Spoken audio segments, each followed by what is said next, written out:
Hi guys, hopefully all well at your end and enjoying lot of good things at your home. Apart from studies I am talking about.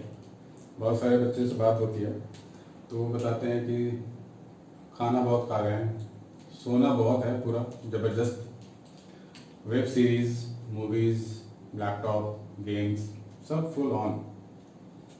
But कुछ बच्चे बहुत serious हैं, doubt पूछ के भेजा fry. But really I love to solve their doubts. मुझे मज़ा आ रहा है बहुत, तो मुझे लगता है कि oh they are going to be doctor और वेरी वेरी सून। तो चलो अच्छी बात है, नाम होगा हमारा। मुझे लगेगा मैं ही डॉक्टर बन गया, मुझे लगेगा मैं ही इंजीनियर बन गया। ठीक है, तो जो बच्चे सीरियस नहीं भी हैं थोड़ा सा सीरियस हो जाओ। चलो खाना अच्छी बात है, सोना भी अच्छी बात है, राइट, लेकिन थोड़ा सा पढ़ाई कर लो, थोड़ी सी स्टडी कर लो, ताकि मॉम डैड का जो टेंशन है वो थोड़ा दूर हो जाए। They are very very tense nowadays, parents are really very very tense. I keep speaking to many parents. So उनको लगता है कि अरे बच्चे कैसे करेंगे, वो तो पढ़ता ही नहीं है, बड़ा मुश्किल है बच्चों को पढ़ाना, बच्चों को बिठाना। उनको अब हमारा पेन समझ में आ रहा है, जो हम बच्चों को बोलते हैं ना बच्चे पढ़ लो, नहीं पढ़ते हैं तो हमारा भी सब दुखता है ना, हेडेक तो होता ही है, बच्चे नहीं पढ़ रहे हैं। तो ये हेडेक का पेरेंट्स पे ट्रांसफर हो गया। उनको लगता है टीचिंग इज सो टफ, बच्चों को रियली मुश्किल है। बच्चे ही भले 11-12 के बड़े तो हैं, बट बच्चे तो खैर बच्चे ही हैं। I love them all and I miss them all. So चलो स्टार्ट करते हैं कुछ पढ़ाई। आज हम लोग करने वाले हैं सेल्फ इंडक्शन। तो बेसिकली सेल्फ इंडक्शन जो है, सेल्फ का क्या मतलब है? खुद। आजकल तो वर्ड भी बड़ा ही अच्छा शब्द हो रहा है ना, आत्मनिर्भर। तो वही आत्मनिर्भर वाली बात है। ये क्वाइल अपने आप को अभी आत्म बना देगा, वो self. So let's see let's see the story behind it, how it become self reliance, how it become atma nirbhar. Sorry, so it is a coil of inductance. इसकी कुछ रेजिस्टेंस भी होगी। ये एक बैटरी है, इस बैटरी की voltage है कितनी? 10 वोल्ट है, मान लेते हैं 10 वोल्ट है। ये एक स्विच है, यहाँ पे स्विच यहाँ पे दिया हुआ है। आत्मनिर्भर बनने की कहानी में बता रहा हूँ, हाउ इट बिकम आत्मनिर्भर। स्विच ऑफ है तो करंट कितना होगा? 0 होगा, राइट। मान लेते हैं कुछ रेजिस्टेंस ऑफर कर रहा होगा, लेट इट बी, मान लेते हैं 2 ओम। ठीक है। तो जैसे ही स्विच को ऑन करेंगे करंट स्टार्ट्स बिल्डअप। 0 नहीं होगा वो, तो कितना होगा देखते हैं। तो क्या निकाल लें? ओम्स लॉ लगा लेते हैं, V is equal to I R लगा लेते हैं। V 10 हो गया, I तो हमारे को पता नहीं, R is 2, so I coming out to be 5 ampere. 5 ampere का करंट बन रहा है, लेकिन पहले कितना था? 0 था। 0 से 5 बनने में बीच की जो कहानी है ना, उसी को बोलते हैं सेल्फ इंडक्शन, है ना। उसी कहानी को ध्यान से सुनना। तो 0 से 5 एम्पियर तक होने में कुछ तो टाइम लगा होगा। स्विच ऑन किया, करंट बना, भाई t इज इक्वल टू 0 पे ही तो इंस्टेंटली तो नहीं हुआ होगा कि 0 पे ही हो गया होगा, कुछ तो टाइम लगा होगा। 1 सेकेंड, 0.1 सेकेंड, 0.2 सेकेंड, मिली सेकेंड, माइक्रो सेकेंड, जितना भी टाइम लगा होगा, टाइम तो लगा ही होगा करंट को बिल्डअप होने में। और हमने क्या पढ़ा था सोलेनॉइड के बारे में? सोलेनॉइड ही तो है भाई, और क्या है। तो सोलेनॉइड के बारे में क्या पढ़ा था? करंट होगा सोलेनॉइड में तो इसके अंदर मैग्नेटिक फील्ड लाइंस बनेंगे ना, बनना ही पड़ेगा, और कोई चारा नहीं है।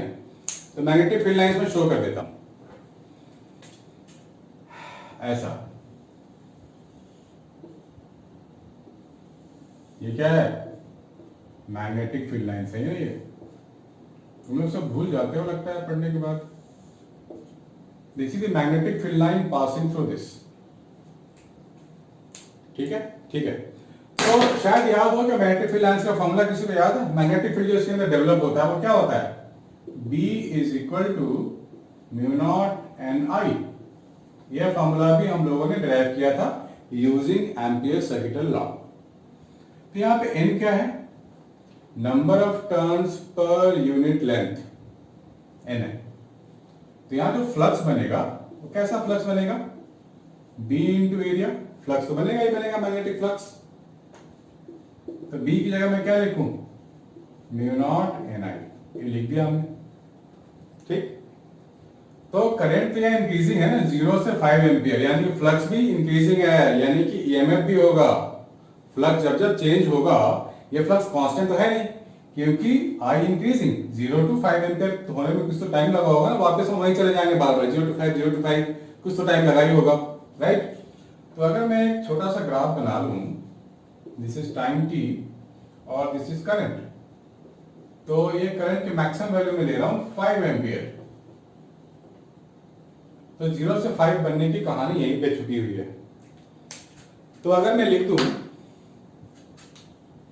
करंट कुछ ऐसा इंक्रीज हुआ होगा ना हमारे अकॉर्डिंग, यहां तक पहुंचा होगा, ऐसा कुछ। अब होता क्या है कि लेंज़ेस लॉ ने हमारे को एक ज्ञान दिया था। क्या ज्ञान दिया था कि जब भी मैग्नेटिक फ्लक्स चेंज होने के कारण ईएमएफ जो डेवलप होगा, वो ईएमएफ हमेशा अपोजिंग नेचर में होगा, अपोज करेगा। किसको अपोज करेगा, जिसकी वजह से वो आया है उसी को अपोज करेगा। जैसे हम लोग आजकल बोलते हैं ना, भाई जिस थाली में खाते हो उसी में छेद करना, मतलब हमारे दोस्त ने हेल्प करी, मैंने उसको गड्ढे में गिरा दिया, राइट। उसने हमारी हेल्प कर रही है, लेकिन बोला नहीं भैया मैं हेल्प नहीं करूंगा तुम्हारी, तुम भाग जाओ यहाँ से। सो दिस इज कॉल्ड, जिस थाली में खाना उसमें छेद करना, समथिंग लाइक दिस होता है ना, आजकल फिल्मों में भी देखा होगा। बच्चे शुरू में तो पेरेंट्स बहुत ही मुश्किल से उसको एजुकेट करते हैं, बहुत मुश्किल से उसकी फैसिलिटीज को पूरा करते हैं, लेकिन बच्चे जब बड़े हो गए तो मॉम डैड को छोड़ो यार, खुद ऐश करते हैं, चलो देखते हैं, राइट। मॉम डैड को अपोज करते हैं, रहने तो डैड मुझे सब आता, आपको कुछ नहीं आता, समथिंग लाइक दिस। ये क्या होगा, चेंजिंग आई के कारण जो यहां पर फ्लक्स चेंज हो रहा है, अब जब भी फ्लक्स चेंज होगा तो ईएमएफ तो बनेगा। फराडे ने हमें ये ज्ञान दिया था, क्या होगा, EMF directly proportional to rate of change of flux. अब टाइम मान लेते हैं कि जो टाइम हुआ होगा डेवलप, ये 1 माइक्रोसेकंड ले लेते हैं, मान लेते हैं, मतलब 1 माइक्रोसेकंड मान लिया हमने कि 0 to 5 सेकंड तक पहुंचने में टाइम लगा होगा, यानी कि 10⁻⁻6 सेकंड, मिली सेकंड भी हो सकता है या माइक्रो भी हो सकता है, व्हाटएवर। तो यानी कि जो फैक्टर है ना, टाइम तो बहुत ही छोटा है, यानी कि जो ईएमएफ डेवलप होने वाला है वो ह्यूज ईएमएफ डेवलप होगा, जो कि इस करंट को अपोज करेगा अकॉर्डिंग टू लेंज़ेस लॉ, राइट।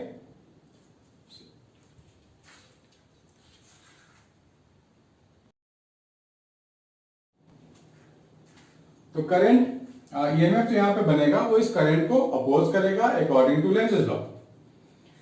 अब वापस यहां आ जाओ, ये तो फ्लक्स हुआ in B into area A, ये तो हमने एरिया ए लिया हुआ ना, ऐसे ऐसे बहुत सारे एरिया है यहाँ पे, एन लूप्स है ना यहाँ पे, एन नंबर ऑफ लूप्स। तो फ्लक्स जो टोटल लिखेंगे वो क्या लिखेंगे, individual flux into n number of loop, है ना। तो लिख देते हैं mu naught n i into area into n number of loops. ये हो गया total flux in the coil और in the solenoid, total flux हो गया ये। अब जो ये टोटल नंबर ऑफ एन लिखा है, इसको स्मॉल एन के टर्म में कैसे लिखें, मान लेते हैं this is the length l, small l ऐसा ले लो, length l of the solenoid. हमने स्मॉल एन क्या लिखा हुआ है, number of turn per unit length. तो टोटल लेंथ एल के लिए कितना होगा, एन इंटू एल। तो इस कैपिटल एन की जगह मैं लिखने वाला हूं एन इंटू एल, लिख लेते हैं म्यू नॉट, ये क्या बन जाएगा, n square I A into L, this is the flux total. तो अब ये जो करंट के कारण ईएमएफ डेवलप हुआ है वो इस करंट को अपोज करेगा। जैसे करंट आगे बढ़ा थोड़ा सा, बोलेगा भाई तुम कम हो जाओ, रोकेगा उसको, तो सीधा नहीं जाने के बजाय करंट ऐसे रुक जाएगा, थोड़ा कम हो जाएगी इसकी वैल्यू, तो थोड़ा इसका ईएमएफ भी कम होगा। हमेशा डायरेक्टली काम होने वाला है ना, डायरेक्टली अपोजिट। तो होता क्या है कि ईएमएफ भी कम हो गया, अब फिर से अपोजिशन मिलेगा इसको, तो करंट और कम हो जाएगा, ईएमएफ भी और कम हो जाएगा, राइट। तो ये ग्राफ हम ऐसा चलता रहेगा और कभी भी इसको 5 एम्पियर रीच नहीं होने देगा, क्योंकि हमेशा अपोजिंग नेचर में ही रहेगा। सो ये जो लाइन जा रहा है ना, इस 5 एम्पियर से कहीं इंफिनिटी पे जाके मिलेगा, इन्फिनिटी में मिलेगा मतलब कि मिलेगा ही नहीं, राइट। ये मैक्सिमम वैल्यू कहां तक जाने देगा? हो सकता है 4.99 तक जाने दे दे, 5 तो होने नहीं देगा, मर जाएगा वो, 5 नहीं होने देगा, क्योंकि हमेशा अपोजिंग नेचर है, oppose oppose oppose oppose oppose oppose करता ही रहेगा अपोज, और ये 4.99 तक ही हो पाएगा, 5 तो होने नहीं देगा। So this is the total flux we are getting, right. Also we know that flux क्या होता है? डायरेक्टली प्रोपोर्शनल टू करंट हो गया ना, ये तो बाकी सब तो कांस्टेंट है। Directly proportional to current, current बढ़ेगा फ्लक्स भी बढ़ेगा, करंट छोटा हो जाए फ्लक्स भी छोटा हो जाएगा, राइट। तो rate of change of flux छोटा, ये में भी छोटा, करंट छोटा होगा तो ये में भी छोटा होगा ना, जो कि हो ही रहा है वास्तव में। So we can write phi is equal to Li 1 और 2। तो यहां से L क्या आएगा? Self inductance of A coil mu naught n square AL।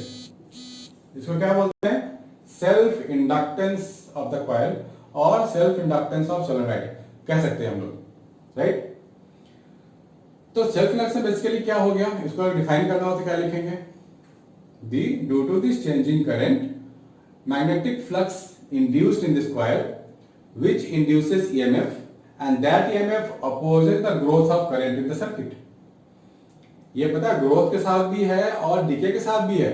अगर मैं स्विच को ओपन कर दूं तो करंट को डिके में नहीं होने देगा, हमेशा उल्टा काम, माइंड इट, ऑलवेज उल्टा काम करेगा ये, अकॉर्डिंग टू लेंजेस लॉ, है ना।